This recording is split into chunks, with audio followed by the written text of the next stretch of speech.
लेकिन अब आत्मा मर गई है और लोग भटकते हैं। एक बात सदा याद रखना दोस्त, सुख में सब मिलते हैं, लेकिन दुख में सिर्फ भगवान मिलते हैं। नायाब हीरा बनाया है ईश्वर ने हर किसी को, पर चमकता वही है जो तराशने की हद से गुजरता है। मैं तुम्हें इसलिए सलाह नहीं दे रहा कि मैं ज्यादा समझदार हूं, बल्कि इसलिए दे रहा हूं कि मैंने जिंदगी में गलतियां तुमसे ज्यादा की हैं। मुश्किलों को आप दूर नहीं कर सकते, ये जीवन मुश्किलों का ही तो ढेर है। आप एक दूर करना चाहेंगे, दूसरी तुरंत हाजिर हो जाएगी। मुश्किलों को स्वीकार करना सीखें।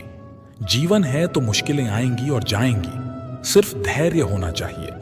वो परमात्मा बहुत बड़ा है जो इतना विशाल ब्रह्मांड संभाले है, वो आपकी छोटी छोटी मुश्किलों को भी संभाल लेगा। आप अभी हैं और स्वस्थ हैं, ये उसी की तो कृपा है। हम नहीं भी हो सकते थे, लेकिन हैं, ये उसी की तो कृपा है। मुश्किल हालात बोझ की तरह होते हैं, और बोझ वही उठा सकता है जिसके कंधे और पांव मजबूत हों। इसलिए अपने कंधे और पांव मजबूत कीजिए। कहने का अर्थ है कि अपने आप को आर्थिक और सामाजिक रूप से मजबूत बनाएं। फिर कितनी भी मुश्किलें आ जाए, सबको पार कर लेंगे, वो भी आसानी से। जीवन में जब भी हम खराब दौर से गुजरते हैं तो मन में यह विचार जरूर आता है कि परमात्मा मेरी परेशानियां देखता क्यों नहीं है, मेरी परेशानियां दूर क्यों नहीं करता। लेकिन सुख दुख तो हमारे जीवन का हिस्सा है। जीवन है तो परेशानियां भी होंगी। मोहन अपनी परेशानियों से जूझ रहा था। उसे लगता था कि एक अकेला वही संसार का सबसे दुखी व्यक्ति है। सिर्फ उसी के जीवन में तमाम मुसीबतें हैं। उसको भगवान से इस बात की बड़ी शिकायत रहती थी कि भगवान ने संसार के सारे दुख उसके हिस्से दे दिए और फिर सब कुछ भूल कर कानों में रुई लगाकर सो गए हैं। मोहन सोते जागते भगवान से प्रार्थना करता और फिर कभी भगवान को दोष देता तो कभी खुद को कोसता रहता। भगवान न तो विनती से सुन रहे थे और न उसके उलाहने। अब मोहन बेचारा करे भी तो क्या करे। एक मुसीबत खत्म होती नहीं कि दूसरी आ जाती। एक दिन उसने सोने से पहले प्रार्थना की, प्रभु मैं आपके सामने कहता कहता थक गया, अब और मिन्नतों की इच्छा नहीं है, एक अंतिम बार कह रहा हूं, कृपा करके मेरी प्रार्थना सुन लीजिए। अगर आपको मेरे दुख नहीं मिटाने हैं तो कम से कम इतना तो कर सकते हैं कि किसी ऐसे व्यक्ति के दुखों से मेरा दुख बदल दीजिए जिसके जीवन में मुझसे कम दुख हो। हमेशा के लिए नहीं तो कम से कुछ महीनों के लिए ही सही, थोड़े दिन के लिए मुझे भी कुछ राहत मिल जाए। अब भगवान ने मोहन की आखिरी इच्छा सुन ही ली और उसे उस रात सपने में भगवान दिखे। भगवान बोले, बालक मैं तुम्हारी प्रार्थना रोज सुनता था, पर मैं उनके ऊपर ध्यान ज्यादा दे रहा था जो तुमसे भी ज्यादा तकलीफ में है। खैर, तुम अपने सारे कष्टों को विस्तार से एक कागज पर लिखो, फिर एक गठरी बनाओ और शहर के मुख्य चौराहे पर जाकर उसे टांग कर आ जाओ। मोहन हड़बड़ाकर नींद से जागा। पहले तो उसको बिल्कुल यकीन ही न हुआ कि सच में भगवान आए थे और उन्होंने उससे यह सब बातें कही हैं। फिर सोचा कि आजमाने में क्या हर्ज है, क्या पता इससे ही कोई रास्ता निकल आए। उसने भगवान के दिए आदेश के अनुसार अपनी सारी परेशानियां अलग अलग कागजों पर लिखी। इतनी परेशानियां लिख डालीं कि सच में कागज का ढेर खड़ा हो गया और उसे गठरी में ही बांधना पड़ा। अब नवीन ने अपनी गठरी उठाई और पहुंच गया चौराहे पर, लेकिन वहां पहुंचकर चौराहे का नजारा देखकर अचंभे में पड़ गया। उसने देखा कि चौराहे पर तो पहले से ही लोगों की लंबी लाइन लगी हुई है जो उसी की तरह अपने अपने दुखों की बड़ी बड़ी गठरी लिए आ पहुंचे हैं। आखिर यह चक्कर क्या है? सब कुछ उसकी समझ से बाहर था। अभी वह इन विचारों में ही खोया था कि तभी एक आकाशवाणी हुई। उसमें सभी को अपनी गठरी को चौराहे पर लगी अलग अलग खूंटी में टांग देने का आदेश हुआ। वहां बेहिसाब खूंटियां पहले से ही बनी थी।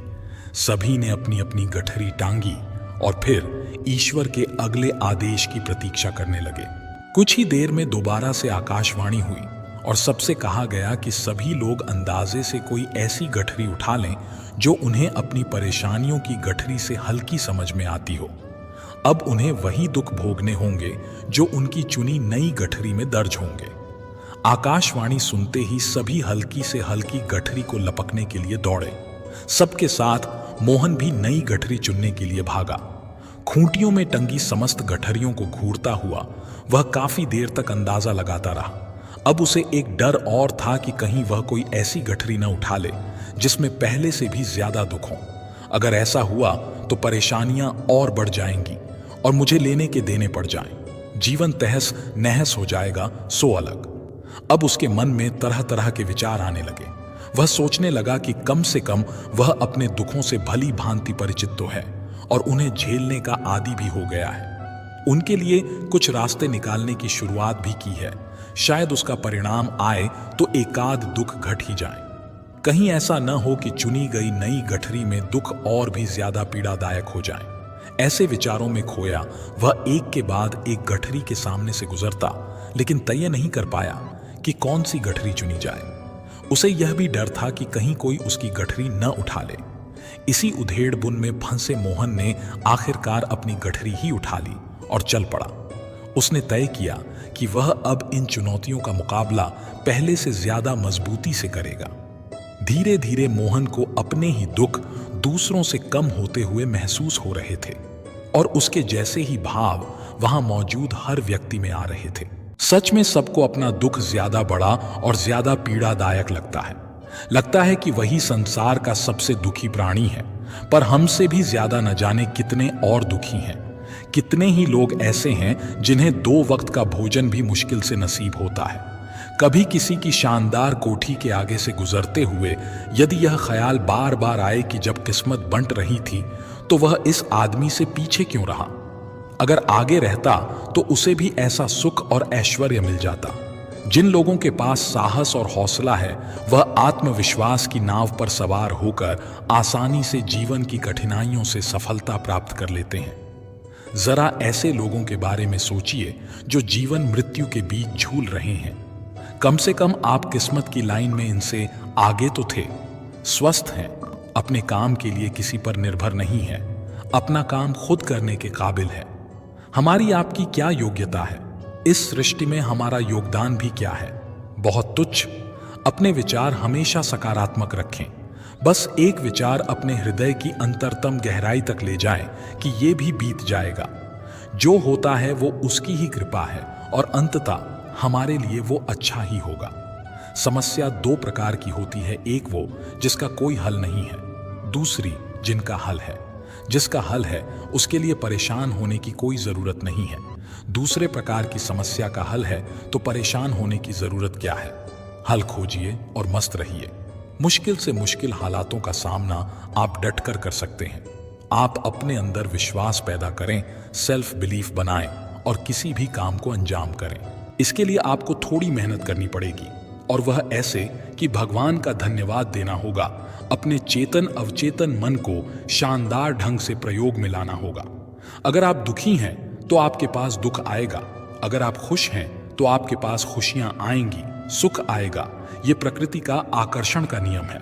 जैसे हम होते हैं वैसी ही चीजें हम आकर्षित करते चले जाते हैं। उसके बाद आप भगवान की पूजा अर्चना अच्छी तरह से करें और आप देखेंगे कि आप दिन दुगनी रात चौगुनी उन्नति कर रहे हैं।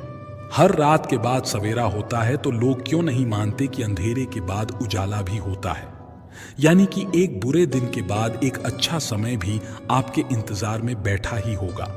परंतु अक्सर लोग यह समझ नहीं पाते और हमेशा ही उदासी के अंधकार में डूबे रहते हैं।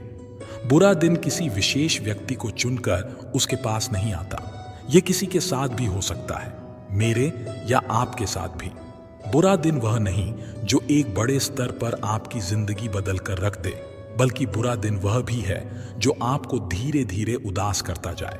यदि किसी दिन आपको बार बार लगे कि कुछ गलत हो रहा है, सब कुछ आपके विरुद्ध चल रहा है और साथ ही आपको अपनी बुरी किस्मत का आभास हो रहा है, तो सबसे पहले तो ऐसा सोचना बंद कर दें। बुरा समय किसी का भी आ सकता है, इसमें कोई नई बात नहीं है। ऐसे में आप यह सोचकर संतुष्ट हो जाएं कि अकेले आप नहीं हैं जिसके साथ ऐसा हुआ, और अपने दिल को तसल्ली देते हुए आगे बढ़ जाएं और कहें आज का दिन बुरा था तो क्या हुआ, कल फिर अच्छा होगा। जब आपके जीवन में दुख आता है तो आप उस दुख से बचने के लिए कड़ी मेहनत करते हैं, उस दुख से बचने के लिए संघर्ष करते हैं ताकि आप उस दुख से बाहर निकल सके। दुख से बाहर निकलने की छटपटाहट में आपके अंदर जोश और जुनून पैदा होता है और जुनून आपको लगातार मेहनत करने की ताकत देता है। लगातार मेहनत करने से आपके अंदर आत्मविश्वास पैदा होता है और आत्मविश्वास आपको सफलता के शिखर पर लेकर जाता है।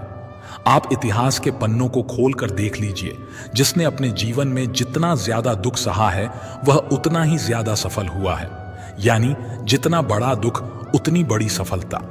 इस तरह दुख से आपको जीवन में आगे बढ़ने के लिए प्रेरणा मिलती है। अतः आप दुख में घबराने के बजाय दुख का मुस्कुराकर स्वागत करें, क्योंकि आपके जीवन में दुख का होना जरूरी है। तूफान को जीतने वाले बारिश से नहीं डरा करते हैं, और जिन्हें बारिश से डर लगता है वो तूफान का आनंद ही नहीं ले सकते हैं।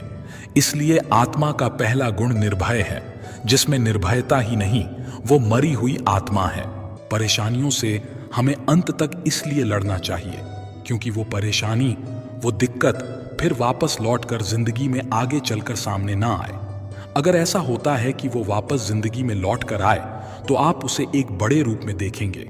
अगर वो परेशानी साल भर पहले छोटी होगी तो आपको पता होगा कि आगे चलकर साल भर बाद दुगनी बड़ी होकर आएगी। तो फिर उसका सामना करने के लिए हमें दुगनी ताकत की जरूरत होगी। और लड़ते लड़ते बीच में फिर अगर हम थक जाते हैं तो हम वही हार मान जाते हैं और उसे वहीं छोड़ देते हैं। तो ऐसा कभी भी ना हो, किसी भी काम को, किसी भी चीज को अधूरा ना छोड़ें। आइए देखते हैं ऐसा हमें क्यों करना चाहिए। जैसे किसी भी चीज को ले लीजिए, जैसे कि कोई बीमारी ही ले लीजिए। अगर कोई बीमारी हमें हो और उसे हम अंत तक जड़ से खत्म नहीं करते हैं, उसे हल्का फुल्का या ऊपर से जब हमें ठीक लगने लगता है फिर उसे हम वहीं छोड़ देते हैं, तो वह कुछ समय, कुछ दिन, कुछ महीनों के लिए वह ठीक हो जाती है और हम समझते हैं हमेशा के लिए वह बीमारी हमसे दूर हो गई है। मगर ऐसा नहीं होता है। वह अंदर ही अंदर हमें खोखला करती रहती है और आगे चलकर हमारे जीवन के लिए एक हानिकारक बीमारी बन जाती है।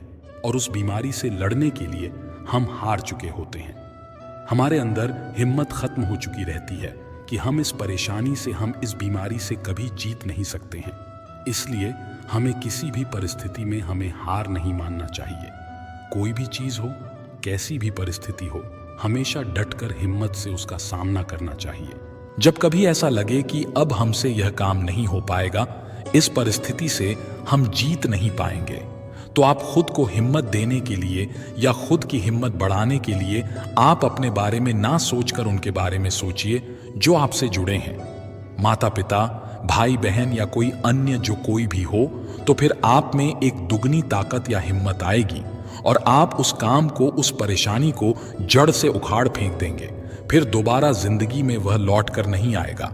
जब कभी आप किसी भी परिस्थिति से लड़ते लड़ते हार मानने लगते हैं और एक अंदर से अलग ही ऊर्जा शक्ति उत्पन्न होती है और फिर आप उस परिस्थिति से जीत हासिल करते हैं, फिर कभी भी पूरे जीवन काल में कोई भी ऐसी परिस्थिति, कोई भी ऐसी मुसीबत नहीं है जिससे आप जीत ना पाए। हर कदम पर जीत होनी तय हो जाती है। A suit is incomplete without a tie. And there's no vacation without thrill, mere bhai. Your next adventure awaits you on Paytm. गुजर जाने दो उस मुश्किल दौर को। बस हिम्मत का दामन कसकर पकड़े रहो और कृष्णा जी का आसरा न छोड़ो। कांटों पर चलकर फूल खिलते हैं, विश्वास पर चलकर भगवान मिलते हैं। किस्मत की लकीरें खुद बना लो। जिंदगी बहुत बड़ी है, इसे रोकर नहीं हंसकर